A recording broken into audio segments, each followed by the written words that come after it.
Alors, parce que justement, je viens de parler de ces périodes, encore faut-il savoir quel est leur contenu. Et là aussi, il y a un problème. Comment définir la période? Selon quels critères? Alors les gens vont dire, ben oui, ça dépend du signe zodiacal, ça dépend de la planète. Ça, ce sont des expédients. C'est pas comme ça qu'on travaille. Il faut travailler à partir de choses simples, de choses de la vie courante, de l'anthropologie, de la sociologie, de la psychologie, du cycle des saisons.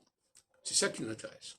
Et donc moi, je parle d'une division entre solsticialité et équinoxialité, c'est pas compliqué, en alternance, de 90 degrés en 80 degrés, puisque Saturne est à chaque fois qu'il change de phase, il est à 80 degrés par rapport au changement de phase qui s'est produit précédemment, et à 80 degrés du changement de phase qui va se produire ultérieurement. Et donc, nous dirons que la phase équinoxiale, elle est tendance à décanter les choses, donc à enlever des choses, et la phase solsticiale fonctionne en termes d'addition, d'ajout. En solsticiale, on rajoute quelque chose. On rajoute quelque chose en pensant qu'en rajoutant quelque chose pour tout le monde, on va créer de l'égalité. La phase équinoxiale est plus subtile, c'est en supprimant des choses qui ont été rajoutées qu'on va retrouver un équilibre. Donc là aussi, il y a un débat à ce sujet, c'est fondamental. Et la notion d'équilibre est essentielle.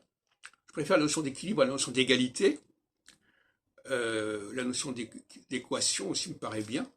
C'est-à-dire que des choses peuvent être égales tout en étant différentes.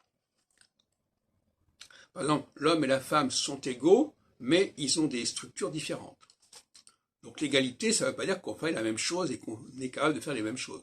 Ça veut dire simplement que c'est équivalent quelque part, que ça a la même valeur. Équivalent, ça a la même valeur, ça ne veut pas dire que ce soit la même chose. Et ça, c'est une grave erreur de croire. Alors en équinoxialité, on comprend que les choses ont la même valeur mais ne sont pas pareilles.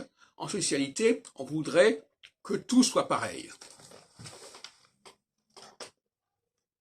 Et donc on rajoute.